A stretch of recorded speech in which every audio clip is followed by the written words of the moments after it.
Hi friends, welcome to Archu star vlogs. இன்றைக்கி நம்ம ரொம்ப ஹெல்த்தியான கீரை வடை தான் பார்க்க போகிறோம். நம்ம சேனலை சப்ஸ்கிரைப் பண்ணாதவங்க சப்ஸ்கிரைப் பண்ணிக்கோங்க, பக்கத்தில் இருக்க பெல் பட்டனையும் கிளிக் பண்ணிக்கோங்க. இது செய்கிறதுக்கு ஃபஸ்ட்டு ஒரு 200 கிராம் கடலைப்பருப்பை நல்லா வாஷ் பண்ணி ஒரு 2 மணி நேரம் ஊற வச்சுக்கலாம்.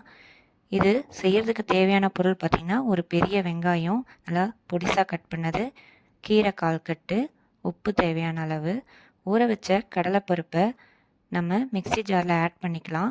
இதில் காரத்துக்கு தேவையான காஞ்ச மிளகா, பச்சை மிளகா, பூண்டு 10 பல், கருவேப்பிலை, சோம்பு 1 ஸ்பூன் இதையெல்லாம் ஆட் பண்ணிக்கலாம்.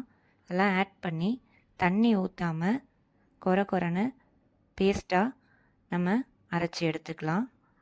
இந்த மாதிரி அரைச்சி எடுத்ததுக்கப்புறம் அதுக்கு தேவையான உப்பு ஆட் பண்ணிக்கலாம்.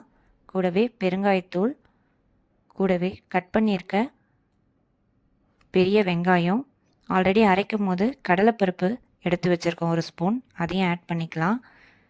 இதெல்லாம் நல்லா ஆட் பண்ணிவிட்டு இது கூடவே க்ளீன் பண்ணி கட் பண்ணி வச்சுருக்க கீரையும் ஆட் பண்ணி நல்லா தண்ணி ஊற்றாமல் மிக்ஸ் பண்ணிக்கலாம். வேணும்னா லைட்டாக தண்ணி தெளிச்சிக்கலாம். மிக்ஸ் பண்ணி எடுத்துட்டு நல்லா உருண்டை பிடிச்சி வாணலில் எண்ணெய் ஊற்றி அது சூடானதும் வடையாக தட்டி கோல்டன் ப்ரௌன் வர அளவுக்கு மீடியம் ஃப்ளேம்லேயே வச்சு ஃப்ரை பண்ணி எடுத்தால் டேஸ்டான கீரை வடை ரெடி. இதே மெத்தடில் ட்ரை பண்ணி பாருங்கள். உங்கள் ஃப்ரெண்ட்ஸ்க்கும் ஷேர் பண்ணுங்கள். எப்படி இருந்ததுன்னு கமெண்ட்டில் சொல்லுங்கள் ஃப்ரெண்ட்ஸ். பாய்.